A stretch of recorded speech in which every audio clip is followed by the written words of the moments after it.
Hello viewers, এই ধরনের ভিডিওগুলো কিন্তু খুব ট্রেন্ডিংয়ে রয়েছে। টিকটক, ফেসবুক, ইনস্টাগ্রাম রিলসে খুব ট্রেন্ডিংয়ে রয়েছে। আপনারা কীভাবে এই ধরনের ভিডিও আপনারা মেক করতে পারেন সেই প্রসেসটুকু আমি আপনাদের দেখাবো। সো চলুন ভিডিওটি শুরু করি।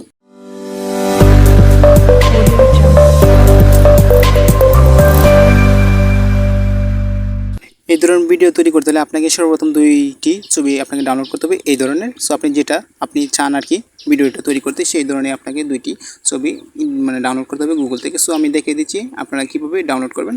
সো আমরা এখান থেকে গুগলে চলে আসলাম। গুগলে আসার পর আমরা এখান থেকে দেখতে পাচ্ছি সার্চ বক্স, দেন আমরা এখানে লিখে দেবো আমরা কলা দিয়ে আর কি একটি ভিডিও তৈরি করবো। সো আমরা এখান থেকে ফার্স্ট লিখে দেবো ব্যানানা। সো এখান থেকে আমি লিখে দিচ্ছি ব্যানানা, BANANA ব্যানানা লিখে সার্চ করার পর আমি এখানে আবারও লিখে দেবো গ্রিন, ব্যানানা গ্রিন সবুজ কলা আসবে আর কি।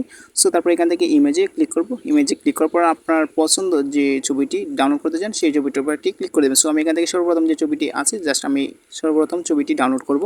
সো আমি এই ছবিটি ডাউনলোড করতে চাই, সেটার জন্য এই ছবিটির উপর ক্লিক করে রাখবো। তারপর এখান থেকে ডাউনলোড ইমেজের উপর একটি ক্লিক করে দেবো, তাহলে কিন্তু ছবি কিন্তু ডাউনলোড হয়ে যাবে। সো দেখতে পাচ্ছেন ছবিটি কিন্তু ডাউনলোড হয়ে গেছে। এখন আমাদের প্রয়োজন হবে একটি টিয়া পাখি। এই কলাটার সাথে আর কি টিয়া পাখি দিয়ে ম্যাচ করি আমরা একটি ভিডিও তৈরি করব। সো এই কলার পাশাপাশি একটা আমরা লাগবে টিয়া পাখি। সো আমরা এখান থেকে ধরুন টিয়া পাখি আপনার যেটা পছন্দ আপনি সেটা লিখতে পারেন। সো আমি এখান থেকে টিয়া পাখি ডাউনলোড করবো আর কি, সেটার সাথে খুব ম্যাচ খাবে। সো এটা হচ্ছে ম্যাচিংয়ের বিষয়। সো আমি এখান থেকে ডাউনলোড করব টিয়া পাখি। ধরুন আমি এখান থেকে এই টিয়া পাখি ডাউনলোড করবো, আর একটু সুন্দর খুঁজবো। সো এখান থেকে যেটি পছন্দ হবে আমি সেই টিয়া পাখিটি ডাউনলোড করব। সো ধরুন আমি এখান থেকে যে কোনো একটি পাখি ডাউনলোড করে আমি আপনাদের দেখাচ্ছি। সো ধরুন এই পাখিটি, দেন আমরা এই পাখিটি ডাউনলোড করব। সো আমাদের টিয়া পাখিটিও ডাউনলোড করা হয়ে গেলে এখন আমাদের কাজ হচ্ছে আমরা ভিডিও তৈরি করব, আপনাদের দেখাবো আপনারা কীভাবে ভিডিওটি তৈরি করবেন। সো এটা ভিডিওটি তৈরি করার জন্য আপনাদের যে কাজটি করতে হবে, আপনাদের মোবাইল থেকে ক্রোম ব্রাউজারটি ওপেন করতে হবে। দেন আমরা ক্রোম ব্রাউজারটি ওপেন করার পর আমাদের উপরে সার্চ বক্সে আমরা লিখে দিব হচ্ছে গিয়ে KREAI, জাস্ট এটা লিখে সার্চ করব। সার্চ করার পর আমরা একটু নিচে চলে আসব। নিচে আসার পর আমরা দেখতে পাচ্ছি এই ওয়েবসাইটটি, জাস্ট আমরা এই ওয়েবসাইটের উপর একটি ক্লিক করে দেবো। এই ওয়েবসাইটে ক্লিক করার পর এখানে আপনাদের যে কাজটি করতে হবে, এখানে সাইন ইন দেখতে পাচ্ছেন। সো আমরা এখান থেকে কর্নারে সাইন আপ করতে হবে আমাদের একটি জিমেল দিয়ে। সো আমি এখান থেকে আমার জিমেল দিয়ে সাইন আপ করে নিচ্ছি। সো তারপর এখান থেকে কন্টিনিউ উইথ জিমেল, আপনারা কিন্তু আপনাদের জিমেলটা দিয়ে এখান থেকে সাইন ইন করে নেবেন। সো আমি এখান থেকে সাইন ইন করে নিলাম। তো তারপর এখান থেকে আপনারা যে কাজটি করবেন, উপরে দেখতে পাচ্ছেন 3 ডট, জাস্ট আমরা 3 ডটে ক্লিক করব। তারপর এখান থেকে ডেস্কটপ সাইট আমরা এটাকে ওপেন টিক মার্কটা তুলে দিব। দেন আমি এখান থেকে টিক মার্কটা তুলে দিলাম। তারপর দেখতে পারবো আমাদের সামনে এরকম ইন্টারফেস। তারপর এখান থেকে আমরা দেখতে পাচ্ছি যে ভিডিও জেনারেট, জাস্ট আমরা এখান থেকে দেখতে পাচ্ছি ভিডিও জেনারেট, আমরা এটাতে ট্যাপ করতে হবে। সো আমরা এখান থেকে এইটাতে ট্যাপ করে দিব, ভিডিও জেনারেট আমরা এটাতে ট্যাপ করে দিচ্ছি। এটাতে ট্যাপ করার পর আমাদের সামনে নতুন কিছু আরও ইন্টারফেস শো করবে। সো আমরা কাজ আমি আপনাদের দেখাচ্ছি। সো এখান থেকে এটাতে ক্লিক করার পর ভিডিও জেনারেটে ক্লিক করার পর দেখতে পাচ্ছি স্টার্ট, আমরা এটাতে ক্লিক করব। এটাতে ক্লিক করার পর এরকম ইন্টারফেস শো করবে। সো তারপর এখান থেকে নিচে দেখতে পারবেন ওপেন নাও, আমরা এটাতে ক্লিক করে দেবো। এটাতে ক্লিক করার পর আমাদের সামনে এরকম ইন্টারফেস শো করবে। এখন আমাদের কাজ শেষ, আমরা এখান থেকে মেন প্রথম ছবিটার উপরে ক্লিক করে তারপর এখান থেকে এইটার উপর ক্লিক করে দেবো, ছবি গ্যালারিতে ক্লিক করবো। তারপর এখান থেকে আমরা একটি কলা নিব। সো এখান থেকে আপনার যে ছবিটি গ্যালারিতে আছে সেই ছবিটি আপনি নেবেন, যদি আলু হয় তাহলে আলু।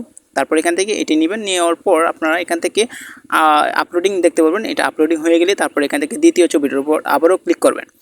এই যে এই দ্বিতীয় ছবিটার উপর ক্লিক করবেন। সো আমরা কলা আনলাম প্রথম, তারপর এখান থেকে টিয়া পাখি আনবো তো ম্যাচ করার জন্য। আমরা এখান থেকে এই মেনটার উপর ক্লিক করব, দ্বিতীয় ছবিটার উপর ক্লিক করার পর আবারও এখান থেকে গ্যালারিতে দেখতে পাচ্ছি যে এই কর্নারের গ্যালারি, আমরা এটাতে ক্লিক করব। এটাতে ক্লিক করার পর আমরা এখান থেকে টিয়া পাখিটি আনবো আমরা ফাইল থেকে। সো আমরা এখান থেকে আপলোডিং দেখতে পাচ্ছি হচ্ছে। সো এটা আপলোডিং হোক, আপলোডিং হয়ে গেলে তারপর এখান থেকে ক্রসে ক্লিক করে দেবো কর্নারে। সো আমি এখান থেকে ক্রসে ক্লিক করে দিচ্ছি। ওকে, আমাদের এটা চলে আসবে। সো তারপর এখান থেকে আমরা যে কাজটি করব, আমরা এখান থেকে নিচে দেখতে পাচ্ছি 4টি অপশন, একদম নিচে 4 নম্বর অপশনটি আমরা এখান থেকে এক্সপ্রেসিন মনে হচ্ছে, যাই হোক আমি এটা ভালো করে দেখতে পাচ্ছি না। সো তারপর এখান থেকে 4 নম্বর অপশনটি দিয়ে দিব। তারপর এখান থেকে দেখতে পাচ্ছি যে জেনারেট বললি ভিডিও, জাস্ট আমরা এখান থেকে যে কাজটি করব আমরা এখান থেকে জেনারেটে ক্লিক করে দেব। সো আমি এখান থেকে জেনারেটে ক্লিক করে দিচ্ছি। ওকে, জেনারেটে ক্লিক করলাম। জেনারেটে ক্লিক করার পর আমরা এখান থেকে দেখতে পারবো একটু টাইম নেবে আমাদের। সো আমরা টাইমটা নেওয়ার পরে কিন্তু আমাদের ভিডিওটা কিন্তু জেনারেট হয়ে যাবে। সো এইভাবে কিন্তু আপনারা যে কোনো কিছু দিয়ে আপনারা কিন্তু ভিডিও তৈরি করতে পারেন। সো এই ভিডিওটাকে ডাউনলোড করতে হলে কিন্তু আপনাদের এখান থেকে দেখতে পাচ্ছেন জেনারেটের নিচে কিন্তু ডাউনলোড বলে একটি লিঙ্ক আছে, জাস্ট আমরা ডাউনলোডে যদি ক্লিক করি তাহলে কিন্তু আমাদের ভিডিওটি কিন্তু ডাউনলোড হয়ে যাবে এবং ফাইলে চলে আসবে। সো আশা করছি আপনাদের কিন্তু বুঝতে পারছি কীভাবে ডাউনলোড করবেন বা কীভাবে আপনারা ভিডিওটি তৈরি করবেন। বুঝতে কোনো সমস্যা হলে অবশ্যই আপনারা কমেন্ট করে জানাতে পারেন। সো এই পর্যন্তই ছিল আমাদের আজকের ভিডিওটি ভালো লাগলে অবশ্যই চ্যানেলটি সাবস্ক্রাইব করুন, অবশ্যই ভিডিওটি দেখে লাইক করে দেবেন।